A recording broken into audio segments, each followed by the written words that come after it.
My name is Anjan Shah. I am an oral and maxillofacial surgeon based in Bangalore. And the topic that I'm going to be talking about today is about rehabilitation of the maxilla. What are the treatment options for the resorbed maxilla? Because the maxilla is a challenge because of the lack of bone. And let's look at what are the various options that we have in treating this. So just a little bit about myself. I trained in Bangalore and in Mumbai. I did my oral and maxillofacial surgery training in Mumbai. I then went to the UK and did my fellowships. And I have been working both in the UK as well as in Bangalore for the last 25 years. My role is a mix of clinical work and teaching. We run a lot of courses. And as far as clinical work, it's a mix of minor oral surgery, placing implants for patients, and rehabilitating patients with missing parts of the jaw and face, reconstructing these patients with microvascular flaps. I work with an amazing team at Bhagwan Mahavir Jain, and we are called the Bangalore Maxillofacial Associates. This is my team I work with. I also work as a teacher at Rajarajeshwari Dental College in Bangalore. And I still locum in the UK as well as a consultant. The team I work with, we specialize in rehabilitating patients with facial deformities. And we get a lot of patients from the Middle East. You know about the wars there, a lot of gunshot injuries, a lot of bomb injuries. And these patients are often, unable to speak, unable to eat. This is such a patient. He's 20 years old. He was on a feeding tube for 6 months when he came to us. No jaw, no lip. The tongue stuck to his lip. And we had to reconstruct his mandible, eventually place implants for him, both in the maxilla and the mandible, and eventually had to rehabilitate him by reconstructing his lip as well, as you can see.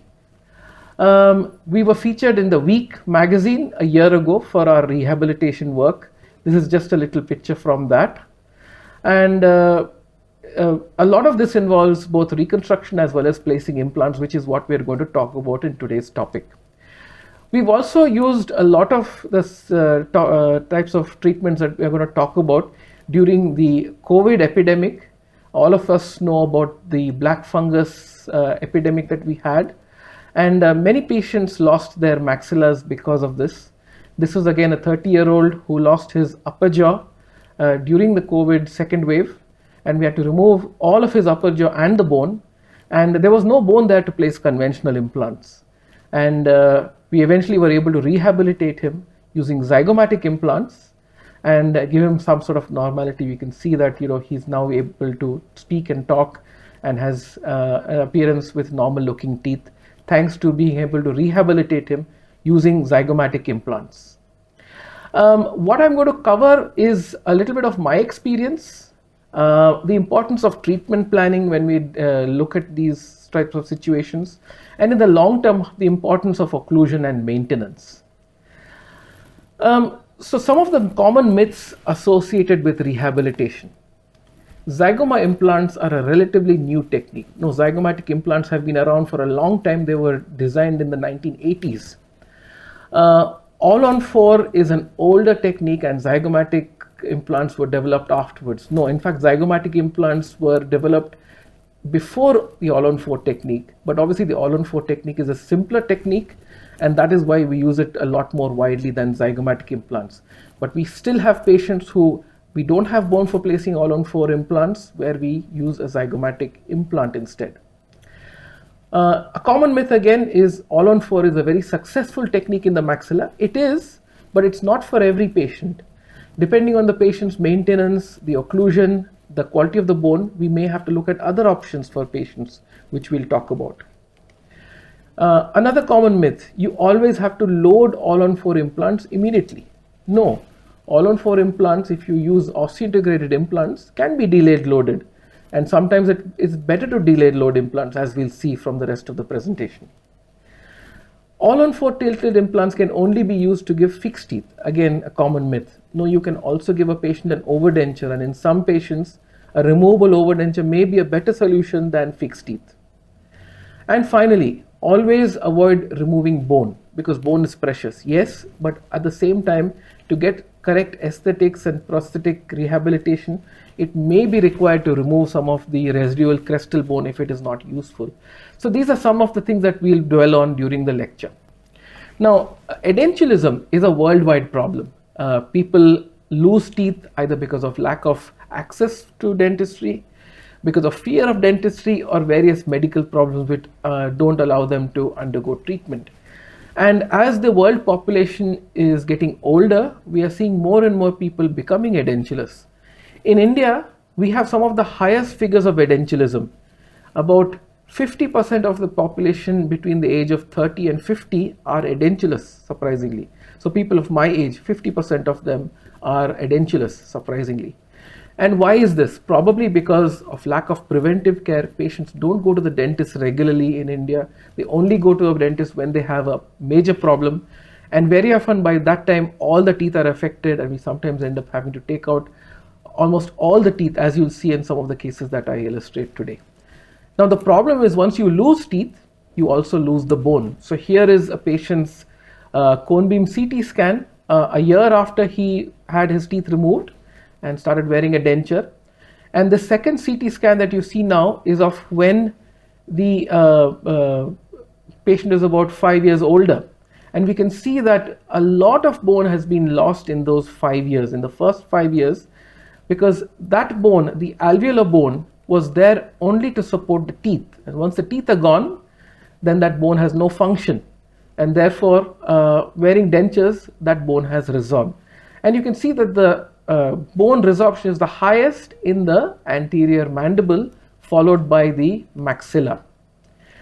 And if you look at the literature, it shows that the anterior mandible and then the maxilla are the areas which are the problem areas for placing implants, because these are the areas where we have maximum bone loss. Now in the mandible, as you can see from this patient, we have lots of bone, and therefore even in a resorbed mandible, it's not difficult to place implants. Here is a patient where we've placed 2 implants and we were able to rehabilitate the patient. The treatment for rehabilitating patients and the patient's satisfaction, we see that as patients lose more and more teeth, it becomes more and more difficult to give them a good replacement for the teeth with conventional solutions like bridges and dentures. How many of our patients who have a full set of dentures are happy eating whatever they want and going out wherever they want? Very few. Now, by adding implants into this treatment plan, we can significantly improve their satisfaction. And we can see that the satisfaction, in function, in being able to, eat more harder food significantly improves by adding implants into this treatment. And today's patients, are elderly patients particularly, are no longer just sitting at home. They want to go out, socialize, attend weddings, eat outside, and they are not able to do these things because of lack of teeth sometimes. Some of them are just hanging on to their teeth. So this individual who's 70 years old is a CEO of a company, and he was holding on to these teeth because the last time he went to a dentist, he was told he would have to have these teeth removed. He would have to wear a denture for 6 months while the teeth were removed, then implants were placed and the implants healed. And eventually then he would get fixed teeth. And he was worried that, I don't think I will be able to manage with a denture even for a day. If I have a meeting the next day, how am I going to talk with the fear that these teeth are going to drop down? And that is the worry that patients have. Now for him, we were able to remove the teeth, we were able to place implants, and the next day we were able to give him fixed teeth using an all-on-4 solution. So with tilted implants, we were able to rehabilitate him back to fixed teeth almost immediately.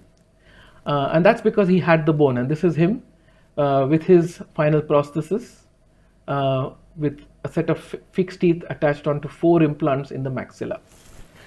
So the options that we have are to use the remaining basal cortical bone that the patient has. And the advantage of engaging cortical bone is that you can immediately engage those implants and therefore immediately load. The disadvantage of these implants, if you're using only cortical implants like in the example here, is that there is no evidence of long-term sustainability of these implants. We have no long-term data. Osseointegrated implants, on the other hand, have their own problems in that if the implants are short, if there is insufficient bone, then you can lose integration of these implants. This is a short implant, and you can see that that implant was lost because there was insufficient bone around that implant. So what is the best for the patient? Maybe a combination where we can place implants engaging cortical bone so that immediately the patient can be loaded, but in the long term depend on osseointegration of those implants, which will provide the long term sustainability of these implants. And all-on-4 and zygomatic implants are such solutions which offer the solution of both engagement cortical bone, at the same time also providing long-term stability with osseointegration. Now the alternative to all of this is to grow back the bone grafting. Now bone grafting does work, and it works very reliably, but it has its own issues. One is it's very difficult to grow bone. Some patients just don't have the capacity to grow bone back. There's also downtime involved. So when you place implants and graft, you can't load the implants immediately. The patients sometimes have swelling, pain, bruising. They're not even able to wear a denture. We have to sometimes use donor sites from other areas like in the mandible, sometimes even extraoral sites like the hip or the calvarium. How many of our patients are prepared to go through additional surgery to have implants placed? The other materials which we use, bone substitutes, have their own issues. They sometimes get infected, like here you can see a membrane which has got exposed and has got infected. Titanium mesh. With sinus lifts you can get problems with sinusitis. And what the literature shows is that implants placed in native bone seem to be slightly more successful than implants placed in grafted bone, because the quality of the bone, native bone, is better than that of grafted bone. So for this reason, we try to use whatever available native bone the patient has, and this might be using short implants, it might be using basal implants, or it could be using solutions like zygomatic implants and pterygoid implants, and that's what I'll show you a few more examples of. So the advantage of all-on-4 and zygomatic implants is that the patient can be rehabilitated faster. We can avoid or significantly reduce the need for grafting, and even though the implants are engaging cortical bone, they are also integrated implants, so they also provide the long-term sustainability. And we now have literature data of 20 years successful implants placed in all-on-4 using the all-on-4 technique. So here is a patient, again missing multiple teeth, there is a failing bridge, and using a conventional all-on-4 on 4 implants in both the upper and the lower arches, we have been able to rehabilitate this patient. So he came in looking like this, and 2 days later he went away with a nice set of fixed teeth. Now what when there is not enough bone for doing all-on-4? And that is where a zygomatic implant becomes our salvage implant. So this patient had enough bone for placing 3 implants, but the 4th implant there wasn't enough bone. Now by placing simply one zygomatic implant, we were able to give this patient immediate function, and that is the advantage of zygomatic implants. And with solutions like the quad zygoma that we have now, even when the patient has literally no bone in the maxilla and we are relying only on the zygomatic bone, we can give the patient back implants. Now some of our patients may have a very small zygomatic bone, and in which case placing 2 zygomatic bone implants may not be possible. So in these cases the pterygoid becomes the other salvage backup implant. So again, pterygoid is a good alternative where 2 zygomatic implants may not be able to be placed. Finally, remember, all of these solutions that we have talked about do not come without their complications. They are all highly technique sensitive techniques. You need to select patients carefully. Sometimes we have to warn patients that we may not be able to load these implants immediately depending on the quality of the bone. I always tell patients the aim would be to try to give them fixed teeth immediately, but sometimes they may end up having to temporarily at least wear a denture. It may be that we need to put in additional implants, because one of the things that we can never predict is the patient's occlusal forces. Some patients will keep breaking their prosthesis on 4 implants, and then we need to add in additional implants to distribute the loads.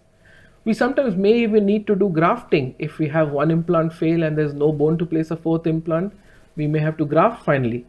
And finally, it could be that the patient has to have a removable prosthesis. And I know we like to give patients fixed teeth, but if you look at the literature again, a fixed prosthesis, an overdenture on 2 or 3 implants can function almost as well as a fixed prosthesis. So finally, let's look at a patient who walked in a few weeks ago. This chap hadn't seen a dentist for many years. He's got multiple loose teeth, and you can see from the condition of his teeth, very few of them look like they're salvageable. And to complicate this, he also has 2 impacted canines, so there is very little bone available in the maxilla. Now he's a young, busy person. For him to go without teeth is almost unsatisfactory. So with the availability of zygomatic implants and 3D planning which we have available now, we were able to work out a way of placing 4 zygomatic implants immediately when we removed these teeth. And this is him the day after the surgery. You can see he's healing up nicely with 4 implants placed. And 2 days later, he had his fixed prosthesis placed, and he walked out a week later with a complete set of fixed teeth and was functioning almost back to normal. So this is what we are able to do today with the solutions that we have for the Resorbed Maxilla. We have very reliable solutions with good data backing these up, and this is what we can offer our patients. And that's him when he came for his recent checkup. You can see that everything is healing up nicely and he's ready for his final prosthesis. So that's a quick whirlwind tour of what is available for patients in the Resorbed Maxilla. I hope that gives you some insights into the solutions available, which can allow us to treat more patients better.